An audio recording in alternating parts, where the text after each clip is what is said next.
Islam, penyebaran Islam di Surabaya waktu dipegang oleh Kanjeng Sunan Ampel dan Ki Ageng Brondong mengalami perkembangan yang pesat sekali. Banyak orang Islam masuk berbondong-bondong, orang masuk Islam. Banyak orang-orang yang tertarik sama Islam karena yang dikembangkan oleh metode pengembangan oleh Kanjeng Sunan Ampel dan Ki Ageng Brondong itu bisa diterima secara logika dan hati masyarakat Surabaya dan sekitarnya. Teman-teman sekalian, sahabat hatiku, saya Saiful Baryanun dari Surabaya, pakar spiritual dan ahli sejarah kebudayaan Islam versi cerita turun-temurun. Ya, kita lanjutkan ya. Nah, karena Islam berkembang dengan pesat, maka dari mana-mana orang datang berdatangan, termasuk ada Raden Paku yang dari Gresik itu belajar ke Sunan Ampel, ya, belajar ke Sunan Ampel. Termasuk tokoh-tokoh yang lain juga belajar ke Sunan Ampel. Nah, Kanjeng Sunan Ampel itu ahli syariat dan torekot hakikat makrifat itu Sunan Ampel. Kanjeng Sunan Ampel punya beberapa torekot, banyak sekali ya, ada Ahadiyah, ada Satoria, ada Tijaniyah, ada Akmalia, ya, ada Fatihiyah, ya, banyak sekali. Kanjeng Sunan Ampel punya torekot banyak sekali, ya, itu. Nah, sedangkan Ki Ageng Brondong itu ahli spiritual dan takwil, jadi gampangnya itu ahli perdukunan lah gitu. Loh, perdukunan, iya, ngobat-ngobati orang itu ya, orang sakit nggak ada obatnya ya, dibawa ke Ki Ageng Brondong, akhirnya didoai, kalau bahasa sekarang itu diruqyah ya diruqyah. Nah, atau diruat ya, itu ya, itu atau dibuatkan ramuan itu nanti jadi sembuh. Jadi ahli perdukunan ya. Dukun itu lebih dulu ada daripada dokter, jadi harus menghargai dukun, nggak boleh. Sebelum ada dokter, dukun itu sudah ada, jadi dukun itu banyak dokter ya. Itu ahlinya itu Ki Ageng Brondong. Jadi katakanlah itu dua mata pisau yang tajam itu menghasilkan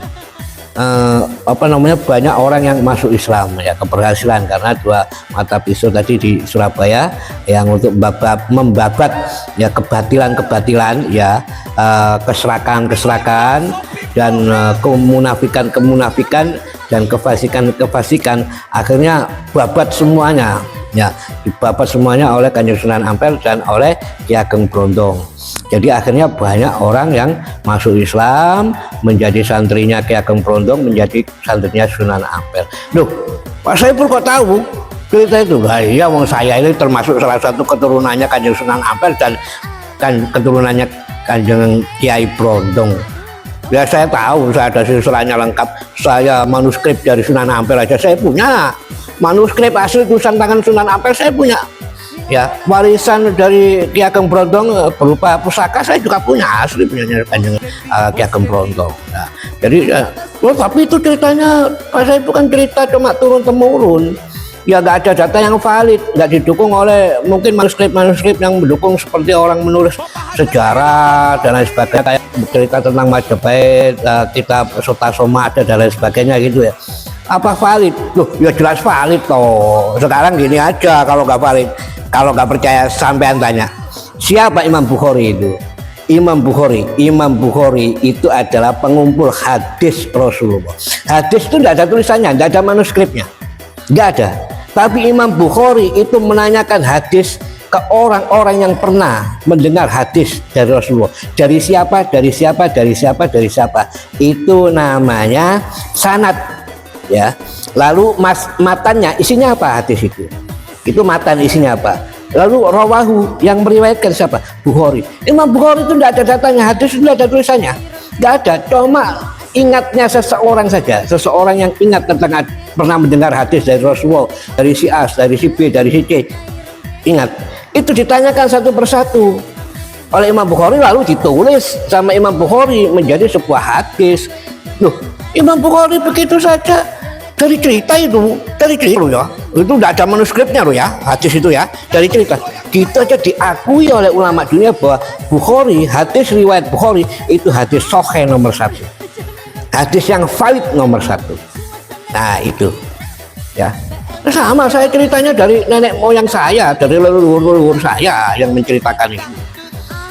Nah manuskripnya ada, saya manuskrip dari Kanjeng Sunan Ampel, tulisan tangan Sunan Ampel ada saya, buku tentang torekot ya, sholatnya wudhunya orang torekot hakikat marifat ya, sholatnya orang torekot hakikat marifat itu seperti apa, tulisannya tangan Sunan Ampel sendiri. Kertasnya bisa nanti diuji, bisa ya, kertasnya beda.